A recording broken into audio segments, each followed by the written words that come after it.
Briando sukata radabradas loriando roda brais. Au nom de Jésus, quelqu'un donne un bon. Quelqu'un donne un bon. Alléluia. Gloire à Dieu. Que le nom du Seigneur soit béni. Tu vas garder ta position levée et on va lire ensemble les passages suivants.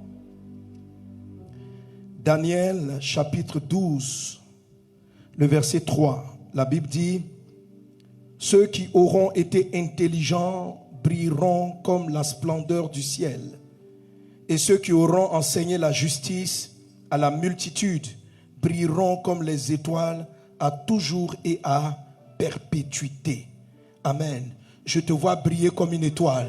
Je te vois briller comme une étoile. Je déclare que tu vas briller dans le nom de Jésus. Je déclare que tu brilles dans le nom de Jésus. Dans le nom de Jésus. Brenda Sokata Rababa. Daniel chapitre 11, verset 23. Toujours Daniel chapitre 11, le verset 32, pardon. Verset 32, il est dit: il séduira par des flatteries les traîtres de l'alliance. Mais ceux du peuple qui connaîtront leur Dieu agiront avec fermeté. Et les plus sages parmi eux donneront instruction à la multitude. Il en est qui succomberont pour un temps à l'épée, à la flamme et à la captivité et au pillage. Alléluia. Amen. En résumé, ces deux passages parlent de la même qualité de personne. La Bible dit, tu peux résumer en disant: ceux qui connaîtront leur Dieu vont donner instruction à la multitude. Et la Bible dit qu'ils vont briller. Ils seront des étoiles qui vont briller et qui vont illuminer le monde. Alléluia. Dans le livre de Ésaïe chapitre 9 verset 1 et Ésaïe chapitre 60 60 verset 1, le Seigneur lui dit: lève-toi, sois éclairé, car ta lumière arrive. Il va continuer en disant, là, comment est-ce qu'on va voir le texte? Lève-toi, sois éclairé. On va le lire ensemble. On y va, 1, 2, 3. Lève-toi, sois éclairé, car ta lumière arrive, et la gloire de l'Éternel se lève sur toi. Voici, les ténèbres couvrent la terre et l'obscurité les peuples. Mais sur toi, dis à ton voisin: sur toi, l'Éternel se lève. Sur toi, sa gloire apparaît. Amen. Des nations marchent à ta lumière.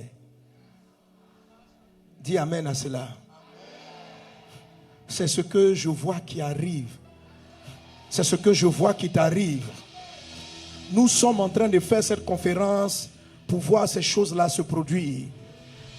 Pour que des nations entières marchent à la lumière qui va émaner de toi. Amen. Des nations marchent à ta lumière et des rois à la clarté de tes rayons. Je vois les rayons jaillir de toi et illuminer peuple et nation. Alléluia. Porte les yeux alentour, regarde, tous ils s'assemblent, ils viennent vers toi. Tes fils arrivent de loin et tes filles sont portés sur les bras. On continue. Tu tressailleras alors et tu te réjouiras et ton cœur bondira, se dilatera quand les richesses de la mer se tourneront vers toi. Les richesses de la mer se tourneront vers toi. Quand les trésors des nations viendront à toi. Les trésors des nations viendront à toi. Amen. Tu seras couverte d'une foule de chameaux, de dromadaires, de Madian et d'Épha, et ils viendront tous de Séba. Ils porteront de l'or, amen, et de l'encens, et publieront les louanges de l'Éternel. Quelqu'un acclame Jésus. Alléluia. Hier matin, pendant que je faisais le C partager, les émissions que nous faisons avec les différents orateurs, un des intervieweurs a dit, il dit: mais pasteur, tel qu'on décrit la consécration, et on a l'impression qu'il y a beaucoup de gens qui sont consacrés, mais qui sont très pauvres, dans la souffrance. Est-ce que la consécration signifie la misère? Est-ce que la consécration signifie ne plus travailler? Est-ce que la consécration signifie ne plus avoir une vie équilibrée, ne plus rien faire d'autre que prêcher, évangéliser, servir à l'église. Est-ce que ce sera la consécration? Et si on le fait, est-ce qu'on ne va pas terminer dans la pauvreté, dans la misère? Dis à ton voisin, ne te trompe pas, il ne faut pas te laisser séduire. Ce n'est pas ce que signifie la consécration. Alléluia. Bien au contraire, bien au contraire. La Bible dit que ceux qui connaîtront leur Dieu vont briller. Et dans le livre de Ésaïe chapitre 60, la Bible présente l'effet de leur rayon. Il dit, ça va conduire des rois, ça va amener des gens à prendre des décisions, ça va diriger des personnes. Et leur rayonnement va attirer vers eux de nombreuses richesses, de nombreuses fortunes. Amen. Au début, je pensais, comme beaucoup de personnes, que la consécration signifiait la misère. Vous savez, Jésus a dit, il n'y a personne qui, à cause de moi, a abandonné père, mère, enfant, famille, toutes ces choses-là, n'obtiennent sur la terre, dans ce siècle-ci, multiplié par 100. Dis à un voisin, c'est ce que tu perds pour te consacrer, te revient multiplié par 100. Je redis, te revient multiplié par 100 sur la terre, en plus de la vie éternelle. Amen. Citons quelques exemples d'hommes et de femmes très consacrés. Un des gens qu'on connaît qui était totalement dédié corps et âme, l'apôtre Paul. L'apôtre Paul n'était pas pauvre. Pas du tout.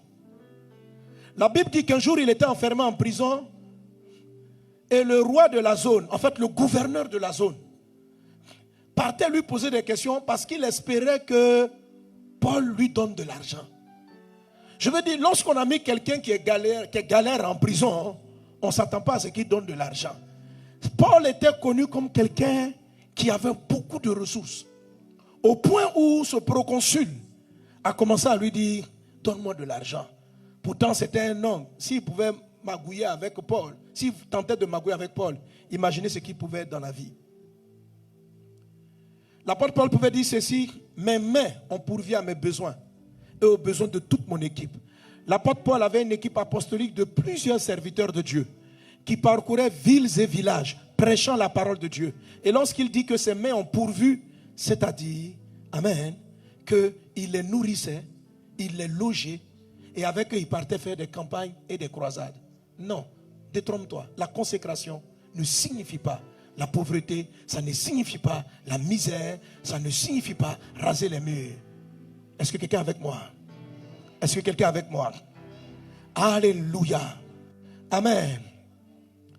Le fruit de la consécration, ce que nous sommes en train d'apprendre, c'est que le fruit de la consécration va faire de nous des étoiles et va restaurer la brillance de notre étoile. Le diable s'est ligué contre toi, t'attaque parce qu'il a peur de la lumière de ton étoile. Comme il a fait pour Jésus, comme il a fait pour Joseph. Mais qui peut dire que Joseph consacré a fini pauvre? Qui peut dire que Daniel a fini pauvre? Souvenez-vous de Shadrach, Meshach et Abednego, sur lequel pasteur Marcelo a prêché.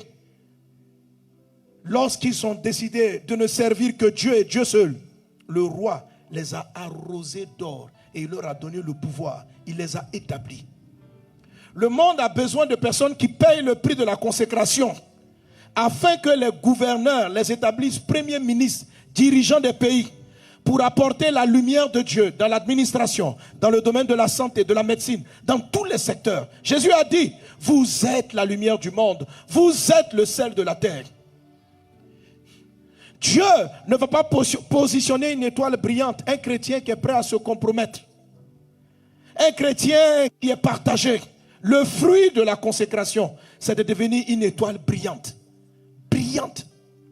L'absence de consécration amène les étoiles à s'éteindre, à perdre leur éclat. Est-ce que quelqu'un est prêt à payer le prix de la consécration? La consécration est un appel. Jérémie chapitre 1 verset 5, Dieu nous dit, avant que tu ne sois formé dans le ventre de ta mère, je t'avais consacré. Il est de notre devoir, il est de ton devoir maintenant de répondre à cet appel. Mais ça entraîne des exigences. Un prix à payer. Je prie dans le nom de Jésus que cet enseignement, cette prédication, tous ces messages-là te donnent la force de payer le prix. Ça vaut la peine de payer le prix. Oui, tu vas perdre des choses. Oui, tu vas perdre des amis. Oui, les gens ne vont pas te comprendre. Mais ça vaut la peine. Oui, tu seras différent. Oui, tu seras bizarre. Oui, tu seras peut-être moqué. Mais tu seras moqué pendant un temps. Les rois de la terre ne pourront pas te vaincre si tu es consacré. Le monde, les ténèbres ne pourront pas t'arrêter si tu te consacres. Satan nous fait croire que le prix de la consécration, c'est la mort, l'oubli et l'abandon. Non, bien au contraire. La Bible dit que ceux qui vont se concentrer sur leur Dieu vont briller comme des étoiles. Dans notre siècle présent, un homme de Dieu qui a marqué le ciel, je parlais de l'évangéliste Billy Graham, il est resté concentré, consacré. Consacré. Dieu lui a dit une chose, lève-toi. Il s'est basé sur un des aspects des 7 points de consécration dont je parle.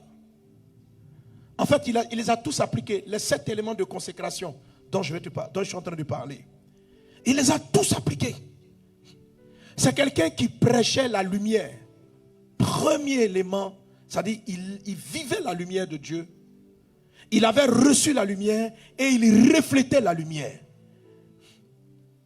Et dans refléter la lumière, qui est le premier point de consécration, tous les prédicateurs sont surpris de ce que Billy Graham n'enseignait pas 10 leçons pour prospérer, 33 000 leçons pour avoir beaucoup de richesses. Il n'était pas. Ça veut dire que il faisait ce que l'apôtre Paul applique en Romains chapitre 1 verset 1. Il dit, Dieu m'a mis à part pour annoncer la bonne nouvelle. Et je me suis rendu compte que la Bible parle de la folie de la prédication de l'évangile. Je vous assure, frère, c'est de la folie. Tu restes simplement dans l'évangélisation. Juste ça. Tu prêches Jésus mort sur la croix, le salut. Laisse tous les messages compliqués. Reste sur le salut. Tu seras surpris de voir la richesse qui va venir. Amen. Amen. Pour moi, je considère, quand je vois quelqu'un comme le Bishop Dag, je pense que c'est un des hommes de Dieu les plus prospères de notre période. Il faut aller au Ghana et voir ce que Dieu est en train de bâtir avec lui. Mais ce message que je prêche, il enseigne. Concentré. Allant de lieu en lieu, prêchant la bonne nouvelle, prêchant l'évangile. Ça paraît contradictoire. Mais quand tu te sacrifies, tu ne cours pas après l'argent. Et tu fais les 7 choses. Tu vas dans les villages. Tu parles de Jésus aux pauvres. Il y a un mystère. Dieu te rend prospère. Tu prospères. Tous ceux qui pensent qu'aller prêcher l'évangile aux pauvres vont les rendre pauvres, ils sont trompés. Et ils vont tomber sous le royaume qu'on appelle le royaume de Mammon. Beaucoup de chrétiens ne brillent pas parce qu'ils ont une conception financière, matérielle de la rémunération qui les met sous une puissance satanique. Ils sont intègres, ils ne sont pas dans le péché, mais ils sont sous le royaume de Mammon. Il y en a 7. Les consacrés sont des personnes qui ne servent aucunement pour des ressources matérielles. L'argent ne conditionne pas leur obéissance à Dieu. Lorsque l'argent conditionne tes mouvements spirituels, tu es en grave danger. Tu es sous le 4e royaume de Satan. Tu es peut-être sorti du péché. Tu es peut-être de la lumière. Tu connais la vérité. Mais tu es dominé par Mammon. La pauvreté chez les hommes de Dieu, la pauvreté dans l'église vient d'un royaume, le royaume de Mammon. L'amour de l'argent, celui qui contrôle les ressources, les finances.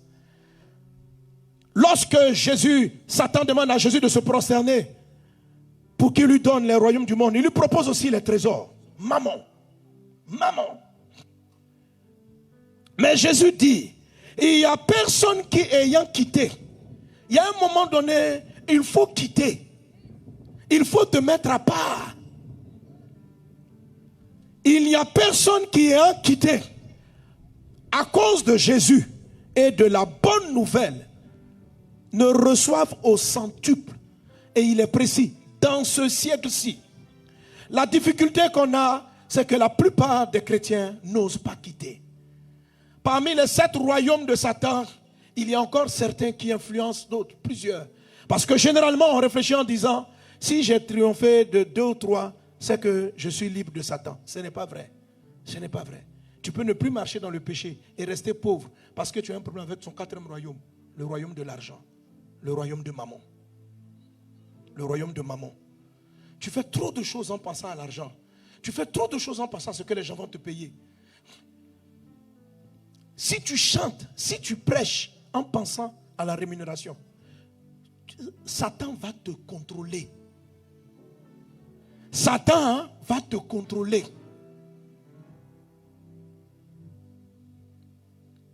Tu vas peut-être prêcher, mais il y a des choses que tu ne verras pas.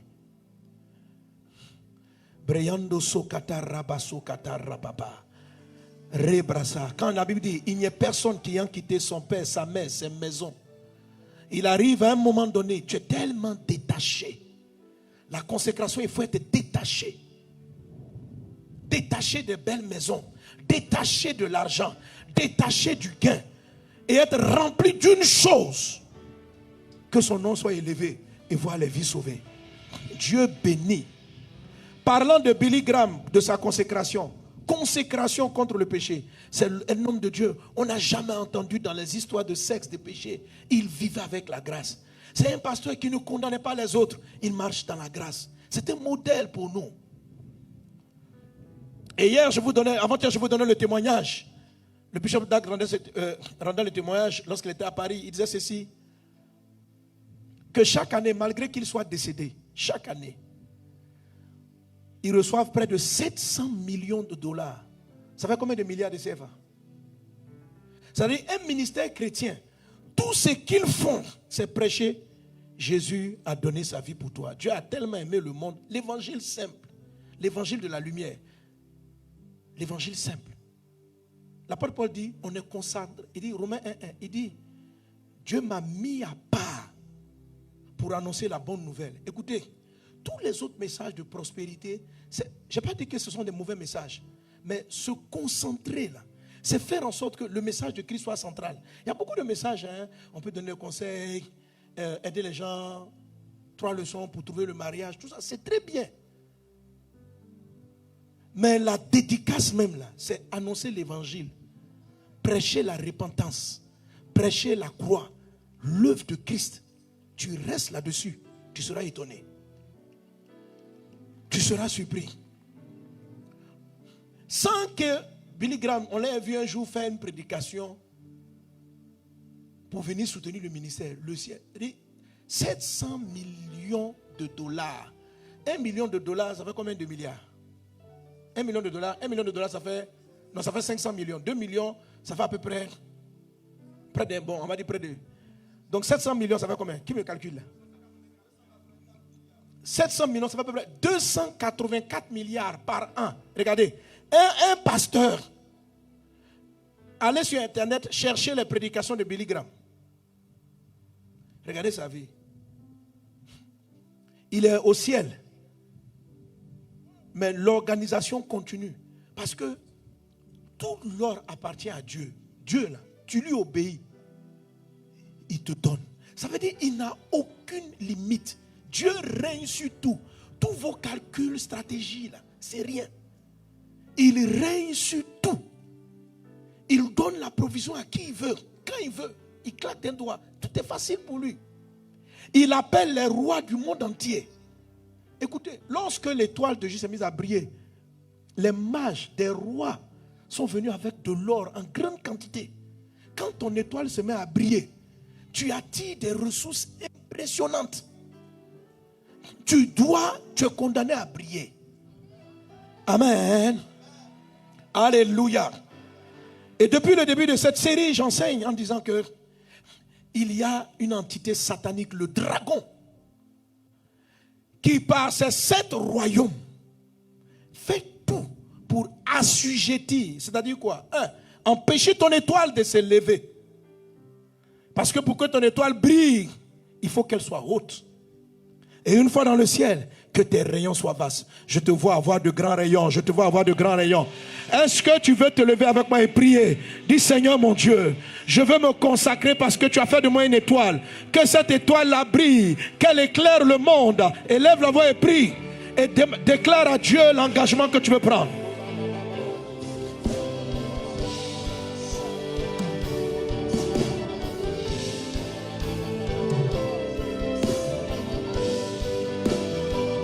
Oh, yeah, yeah, yeah, yeah, yeah. Brian no soro, Brian la bababashe, Robraya keta la maboya. Au nom de Jésus,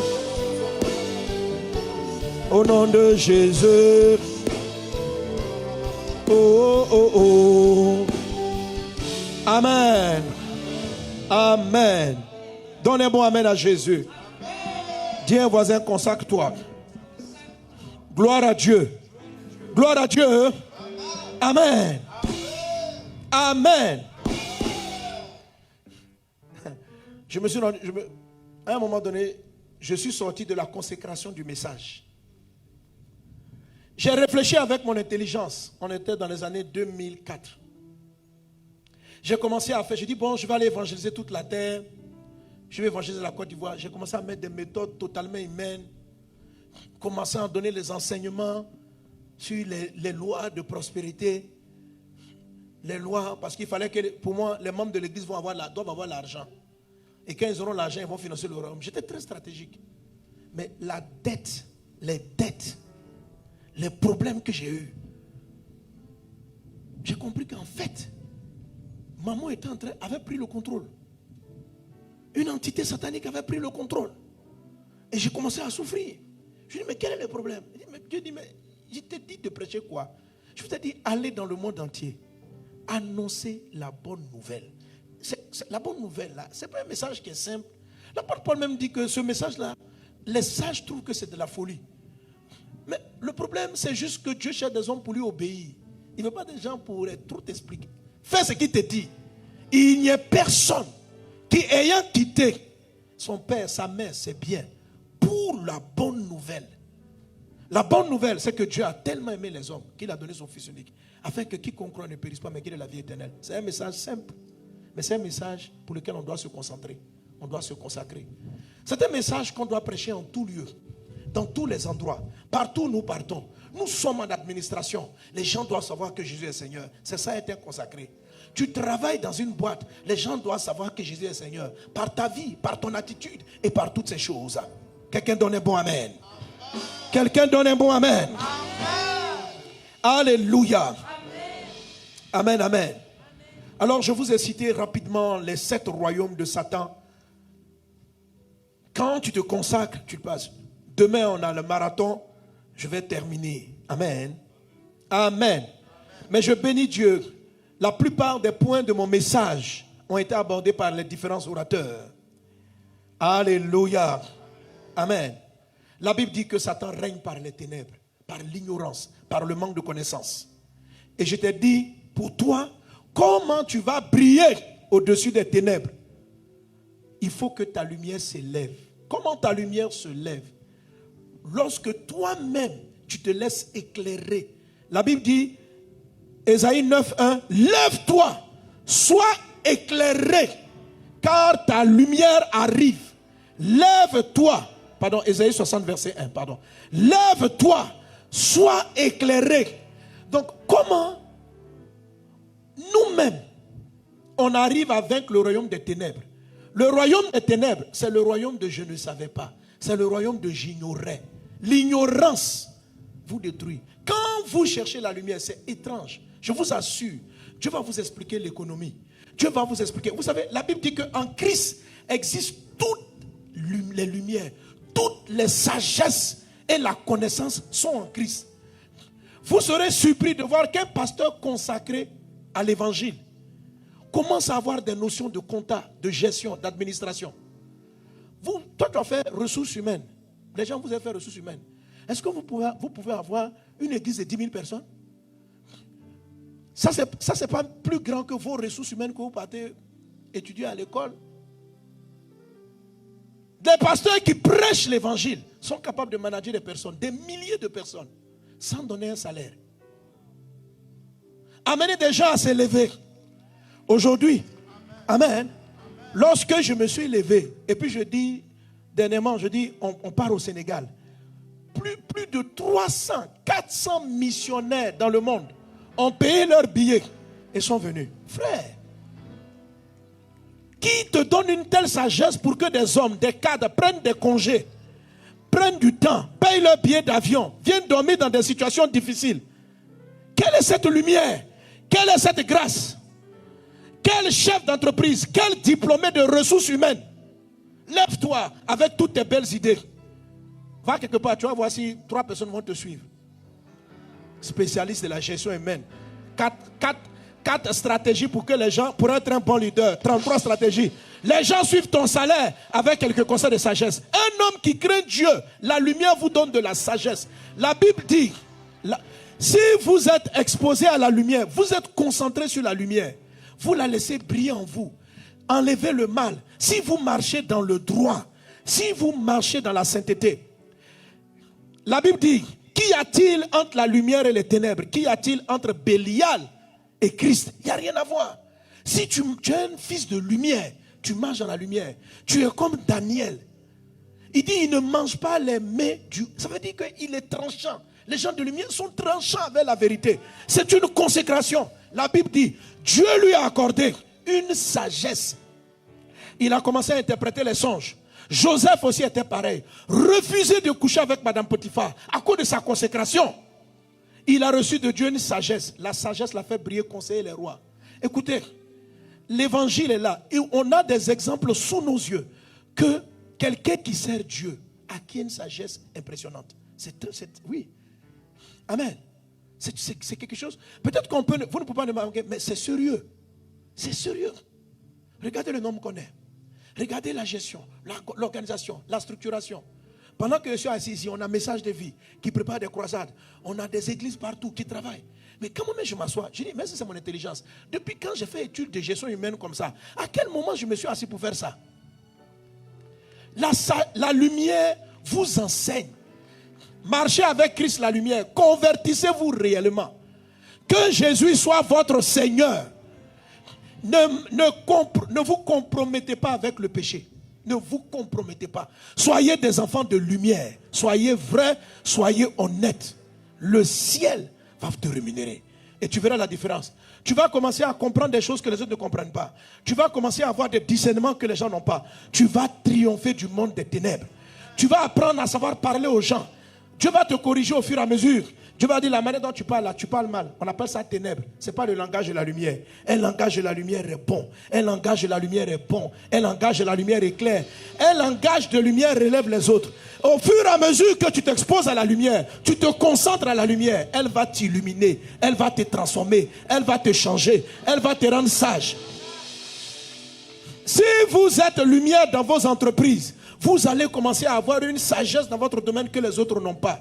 Si tu ne te compromets pas dans ton service de chante, tu es lumière dans ton service. Tu vas commencer, la lumière du ciel va commencer à t'inspirer des cantiques, des mélodies, des sagesses qu'on ne trouve pas sur la terre. Dieu est lumière. Mais si tu marches dans la compromission, il n'y a rien entre les ténèbres et la lumière. Le ciel ne va pas t'éclairer. La lumière commence par recevoir Jésus. C'est Christ en vous qui vous donne accès à la lumière céleste. Dieu habite des lumières inaccessibles. Et ces lumières sont plus puissantes que les ténèbres. Lorsqu'elles agissent en vous, elles vous rendent impressionnant. Moi, je n'ai pas fait des études de finance, mais je contrôle les systèmes de comptabilité. Tu contrôles la comptabilité. Oui, tu as fait quoi? Et comment ça? Non, mets l'argent de côté. Voilà comment on fait. Voici comment on fait les calculs. Voilà. Tu regardes. Et tous les pasteurs que je vois qui marchent dans l'intégrité de la lumière, ils acquièrent ce genre de sagesse. Parle avec l'apôtre Ivan, parle avec pasteur Marcelo, qui dirige des œuvres importantes.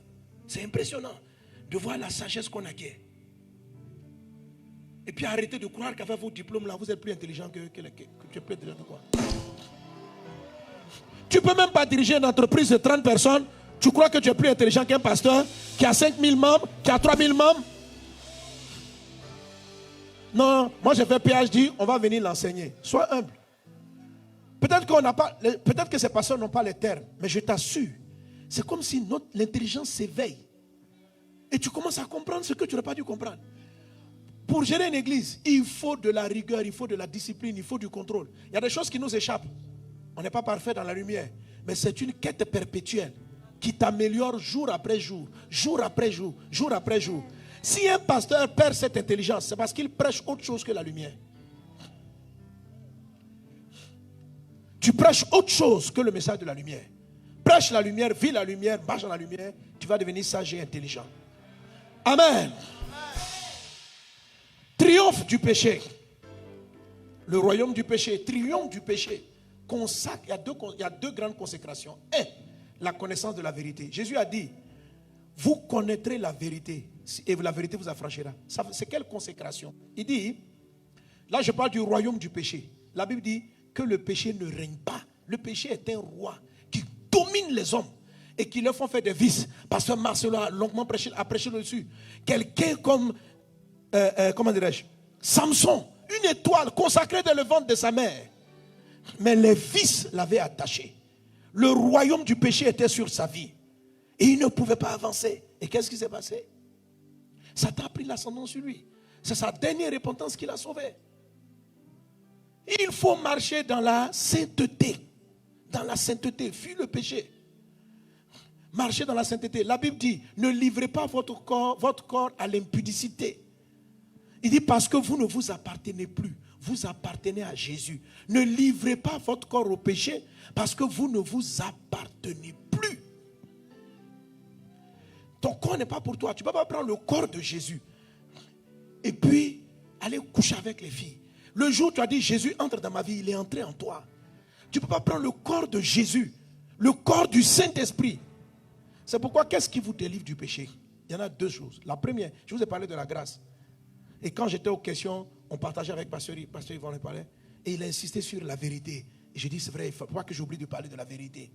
Parce que Jésus parlait à des gens, il dit, vous là, vous êtes esclaves du péché. En Jean 8, il dit, vous êtes esclaves du péché. Il dit, si vous voulez sortir du péché, demeurez dans ma parole. Demeurez dans ma parole.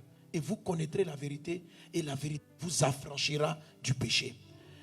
Comment se consacre quelqu'un qui va vaincre le péché? C'est quelqu'un qui est concentré à s'exposer à la parole. Oui. Dimanche, hier, là, j'ai cafouillé un peu. Et puis, j'ai dit, vous tous qui êtes dans les coins de vente. Là, écoutez, là, j'ai fait un peu à Papa Karambiri. Amen. Alléluia. Je vais copier mon papa. Et tous ceux qui sont dans les coins de vente, je dis, quand on commence à prêcher, plus personne ne vend quoi que ce soit. Donc, dimanche, j'arrive et je dis ça aux gens, et je tiens à ça. Je ne plaisante pas du tout avec ça. Parce que c'est de la distraction satanique. On prêche, on dit non, il faut qu'on fasse le travail, il faut qu'on nettoie les toilettes, il faut qu'on fasse ça. Les gens font ça pour ne pas s'exposer à la parole. Et tous ceux qui ne demeurent pas dans la parole, le péché revient. Les frères qui sont là, qui ne font jamais le culte. Non, non, non. Que Dieu vous bénisse, tous les serviteurs qui servent. Que Dieu vous bénisse. Amen. Vous êtes des hommes excellents. J'apprécie énormément le travail que vous faites. Mais au moment de la parole, exposez-vous à la parole. Et dans votre organisation, ayez le temps pour faire le culte en entier. Ne soyez pas, et ça c'était le message de Papa Karambiri, ne soyez pas des martyrs, actifs dans le service, mais qui ne s'exposent pas à la parole. C'est l'exposition à la parole. Il dit, si vous demeurez dans ma parole, vous connaîtrez la vérité vous affranchira. Ça c'est une consécration. Comment on triomphe du péché? Parce qu'on est consacré. C'est-à-dire que tu te disciplines même à laisser les versets rentrer dans ta tête. Tu consacres tes oreilles à l'écoute. La vérité rentre en toi et enlève le péché. Donc, on est sauvé par la grâce. Ça veut dire que c'est par grâce que Dieu pardonne nos péchés. La vérité, la connaissance de la vérité arrive parce qu'on s'expose au texte. On s'expose à la voix de Dieu. Ça nous délivre du péché. Et la grâce qui fait que nous pardonnons aux autres, que nous aimons, va développer notre sainteté, va nous apprendre encore à marcher avec intégrité, la grâce. Donc il y a deux éléments pour triompher du royaume du péché. La connaissance de la vérité, la gestion de la grâce. Et dans la grâce, j'aimerais préciser ceci. Dans ce point-là, si je développe mon message dans son entièreté, ce message-là arrive dans 2 boosts, dans 2 livres. Ok? Dans l'entièreté du message, je vais te parler de ce qu'on appelle les actions de grâce. Dans le royaume contre le royaume du péché, il y a le développement des actions de grâce. l'action de grâce. Tous les consacrés sont des gens qui font de grandes offrandes. Oui. Dédié. C'est-à-dire que quelqu'un qui donne petit.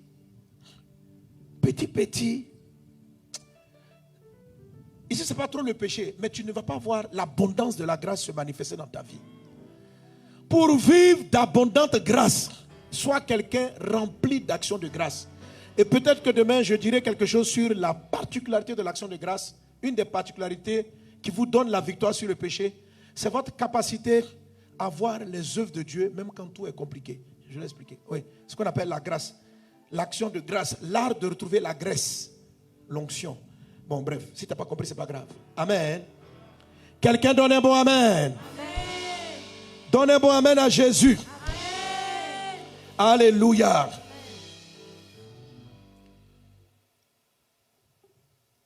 Je vous ai parlé du royaume du monde. Et je bénis Dieu.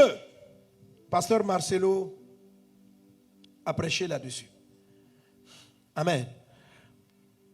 Et aussi, après le royaume du monde, on a le royaume de maman. Mais laisse-moi dire quelque chose rapidement sur le royaume de maman. Jésus a dit ceci. Nul ne peut servir deux maîtres. Donc maman est présentée comme un maître. Il dit soit tu sers Dieu, soit tu sers maman. Ou si tu sers maman, tu ne peux pas servir Dieu.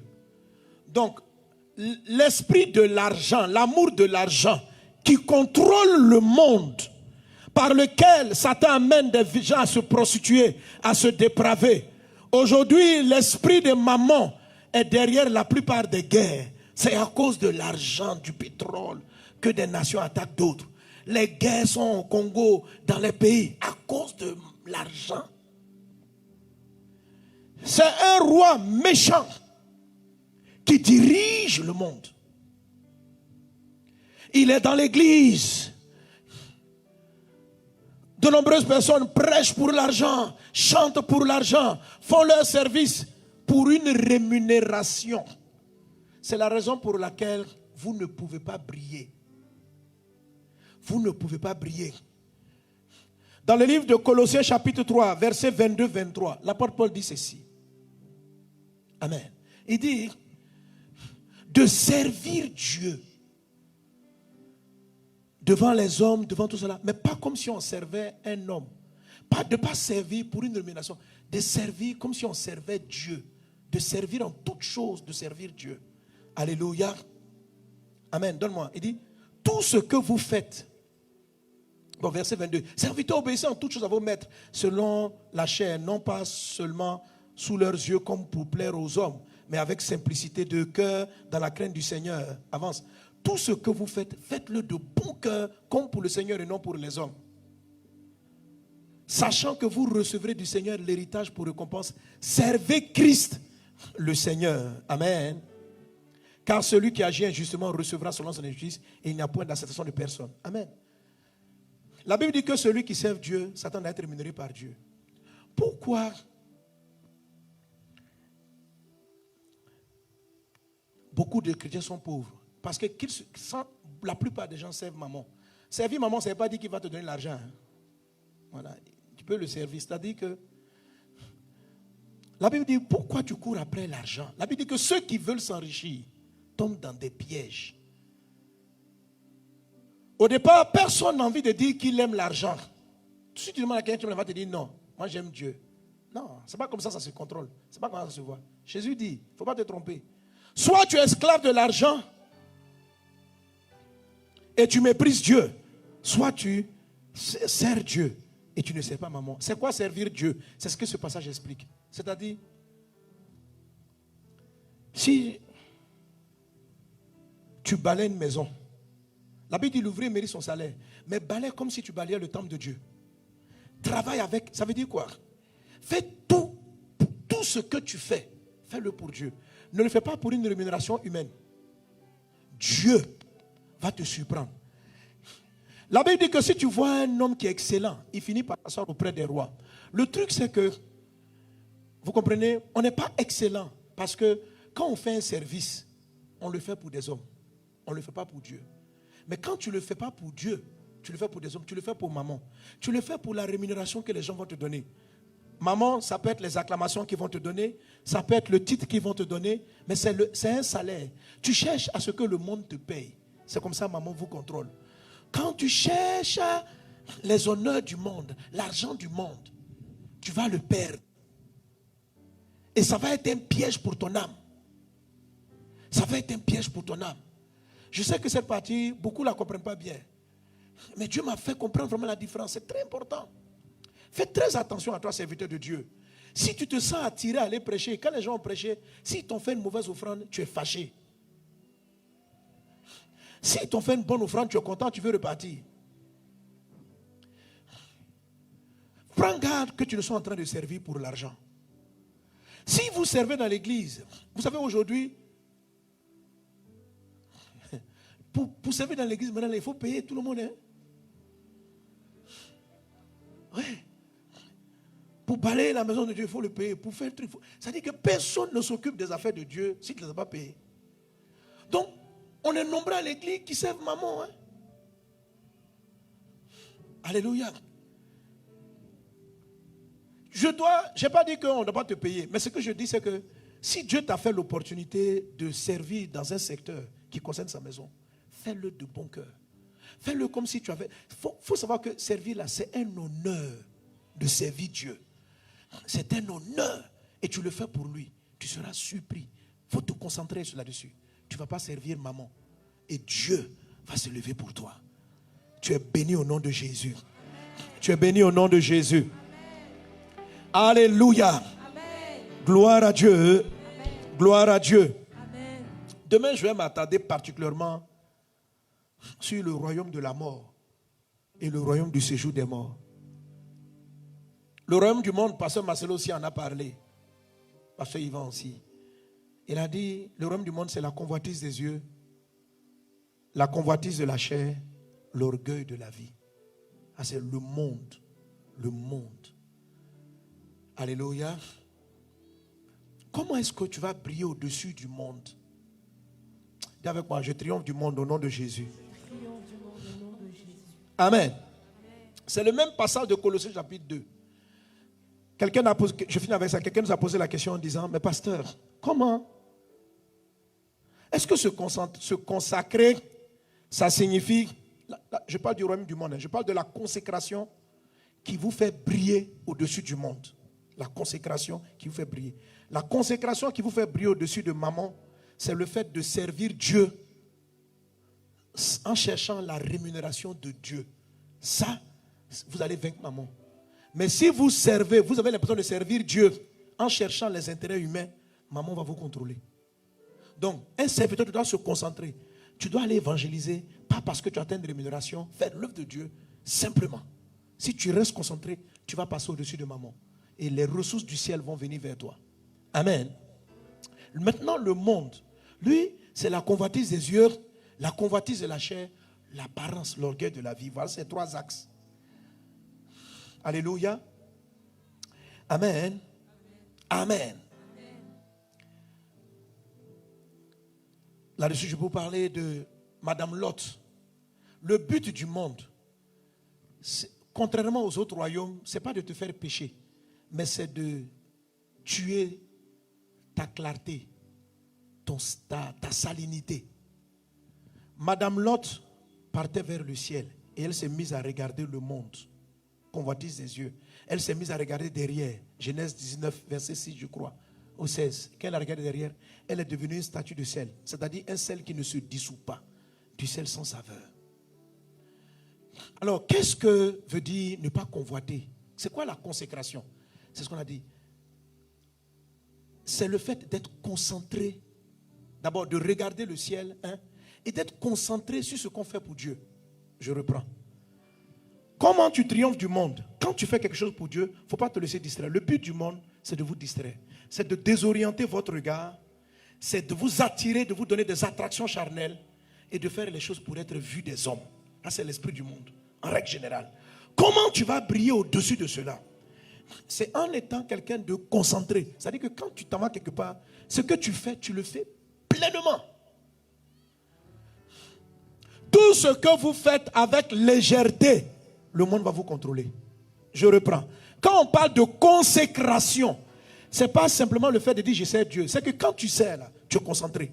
Quand tu prêches, tu es concentré. Si tu es pasteur, tu es pleinement pasteur. C'est-à-dire qu'il n'y a pas de mélange. Alors, mais cette concentration amène plusieurs à penser qu'on a deux axes de concentration. Non, en toute chose, il faut servir Dieu. Il faut servir Dieu même en tant que père de famille, mère de famille. Comment on triomphe du monde? Si tu es père, sois un bon père, sois pleinement père. Quand tu es épouse, sois pleinement épouse. Mais fais-le pour Dieu. Je ne sais pas si vous me comprenez. Amen. Le monde travaille avec la distraction. Vous attirez vers ce qui n'est pas essentiel et vous amenez à faire beaucoup de choses en plus de votre ministère. Ça rend votre sel inopérant. Vous n'influencez plus votre environnement. Parce que vous êtes trop dilué. Dilué. Pour ne pas être dilué, c'est quoi le contraire de dilution? Concentré. Amen. On dit fruit concentré, concentré. Dis à un voisin, concentre-toi. Alors, quelqu'un dans le monde, si par exemple je chante, quand je chante, je ne suis pas pleinement présent. Je suis là, maintenant je suis à la maison, je règle des choses par-ci, par-là. Le monde t'a pris. Quand tu chantes, chante. Quand tu sers, Dieu sert. Si tu vas au travail, donne-toi, ça veut dire quand tu es au travail, donne-toi bien au travail. Une vie qui est structurée et organisée. Et chaque fois que tu fais quelque chose pour Dieu, fais-le pour Dieu et fais-le bien de tout ton cœur. Sans regarder en arrière. Fais-le bien.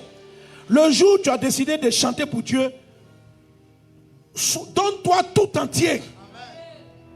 Ça dit qu'il ne faut pas faire comme Madame Lot. Tu te donnes, tu chantes. En même temps, je chante pas. Tu es hésitant là. Ça, c'est le monde qui t'a pris. Donne-toi tout entier. Tu es prédicateur, prêche. Fais l'œuvre de Dieu avec zèle. Que Dieu vous bénisse abondamment. Que la faveur de Dieu soit avec toi. Que la grâce divine soit avec toi. Amen.